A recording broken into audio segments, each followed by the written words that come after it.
Happy day. I am Malarvizhi from the Department of Communication and Media Studies. As we are learning about audio production, we need to learn a very important concept which is known as the envelope of sound, which is what we are going to be learning today.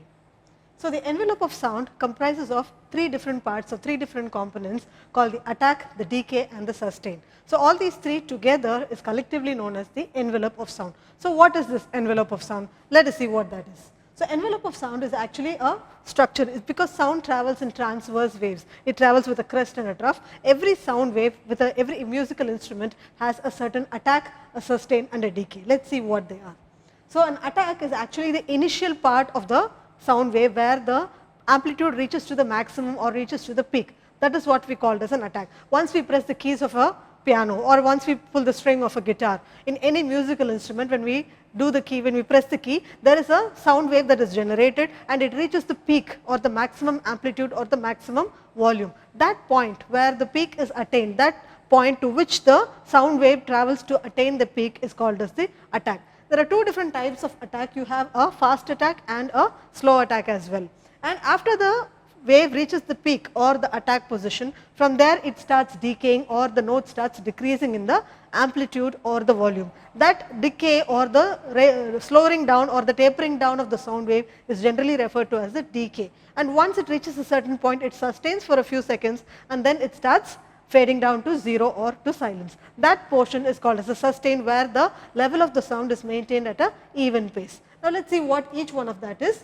For every sound, there is a certain quality called as a timbre, which we have learnt in our earlier classes. So, timbre is a characteristic component or feature of every musical instrument. For every musical instrument, there is a certain timbre of its own. Now, by altering the parameters of the envelope of sound, the various components or the various elements, the timbre of the sound can vary accordingly, so that the musician who composes the music or the instrumentalist who is playing the instrument can arrange or rearrange the certain elements of the envelope of sound in such a way that he wants to create a desired effect of the musical tone that he is creating through his instrument or through a musical synthesizer.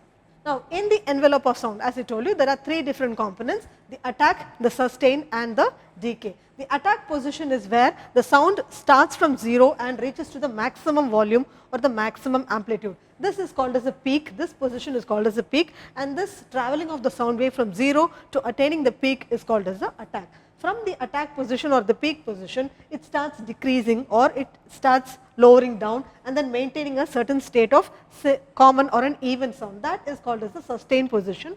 And from the sustain position, once the keys are released, once you stop operating the musical instrument, the sound starts decaying again, and that is when the decay of the curve starts and it zeroes in down to silence. So, this is how an envelope of sound, the sound wave would look like.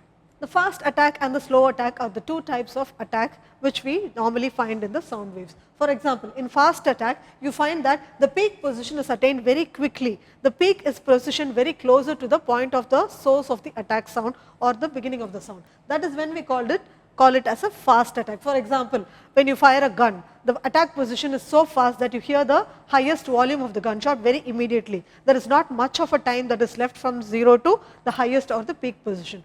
Gunshots, if you slap somebody, the highest sound is reached immediately.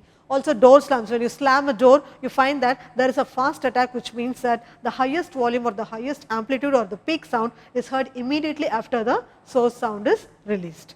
Again, there is a slow attack. This is another type of attack where the time taken by the sound wave to travel to the maximum position or the peak position is a little longer than as it is normally expected. That is when we call that the sound has a very slow attack. For instance, if you step on a dry leaf in a forest area, the attack position takes a longer time, maybe a fraction of a second or maybe a little longer, even up to 2 seconds, to reach out to the maximum volume. That is when we call that the sound wave or the envelope of sound has a very slow attack. When you are slowly tearing a sheet of paper, again the highest position or highest volume is reached only after a matter of 2 to 3 seconds. That is also an example of a slow attack. Also, when you close the door very slowly, we find that the attack position is again very slow. So, these are the examples of a sound wave that has a slow attack. Now, if you look at a lightning, you find that before the actual peak position or the final the sound of the thunder is heard, you find that there are a lot of rumbles, and then the sustained position of the thunderclap is heard, and then again it slowly starts to rumble also. So, this is a perfect example of a attack, a sustain and a decay. So whenever you hear a thunderclap, you find that the fast sound of the thunderclap is a maximum position where the attack sound is reached at, and the sustain is there, and then finally it starts rumbling down. This is a good example of the envelope of sound which we find in nature itself. The second part of the envelope of sound is called as a sustain. This is when the time taken by the sound wave to retain its loudness or the amplitude or the volume for a few seconds or for a fraction of a few seconds happens. This is when the sound remains constant and the amplitude also remains constant. For example, when you play a musical instrument, it reaches its peak volume, stays for a while, and then it starts decaying down once you release the key. That is when we have the sustain of the envelope of sound. For instance, if you have to make a loop of a staircase, for instance, you have a sound of an elevator, you have to maintain the sustain level in such a loop, in such a way that you can prolong the sustain sound for a longer duration, and you can create the sound loop even for the desired amount of time that you want to create for a soundtrack. The final component of the envelope of sound is called as a decay, especially when the sound starts releasing down, or when the curve starts dripping down and the sound starts decreasing in volume and reaches out to or zeroes in out to silence. This is called as a decay position. You can find that this is the tail position of the sound wave.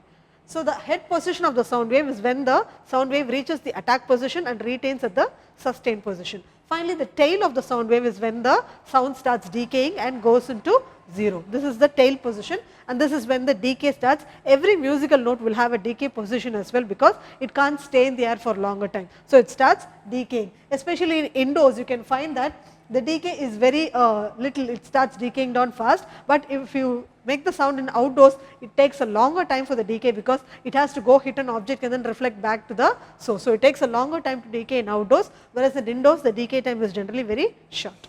Finally, there is another component which is called as a release. The R component, which is the release component, which is the final component of the envelope of sound. What happens here is, once you stop playing the instrument, or once the note is released, once you take your hands off the keys of your piano, there is no source that is fed for the sound wave. So the sound wave starts zeroing down. So there is no more component for the sound wave to retain the sustained position or to even decay. So it literally zeroes into silence. So that is when we call this the release position, where the sound wave literally is releasing down to a lower level or fading down to 0 or to silence, and when there is no more sound source that is needed to be fed to the sound wave, so that it can take another attack or it can again sustain and decay further. So there could be, you can vary the components. You can have a fast attack followed by a fast release, or a slow attack followed by a slow release, depending upon how you want to create the desired impact of your sound wave, or how you want the sound to be listened to or heard by your audience. So by varying these components, you can always ensure that you can create multiple effects of the similar soundtrack, and also create varying timbre effects of the desired musical instrument that you wish to play. So this is how the ADSR envelope looks like. We call it as the ADSR envelope, which encompasses the attack, the decay, the sustain and the release. So attack is the time taken to reach out to the highest possible level. The decay is when the sound wave starts decreasing in volume, and then sustain is when the sound levels out and maintains at a certain common volume, and finally the time taken for the sound wave to reach out to the 0 is called as the release sound. So for musicians who operate musical instruments like synthesizers, it is very important to understand that the envelope of sound and how it works and how the components work, so that they can manipulate the parameters in the way in which they want the sound to be heard by the audience. So this will be of great help for all audio engineers, as well as the people who operate the synthesizers, and for musicians and all instrumentalists as well. I hope you all understood this topic of envelope of sound, and I'm sure that you will find it to your better use when you are operating your instrument or while handling your sound waves. Thank you.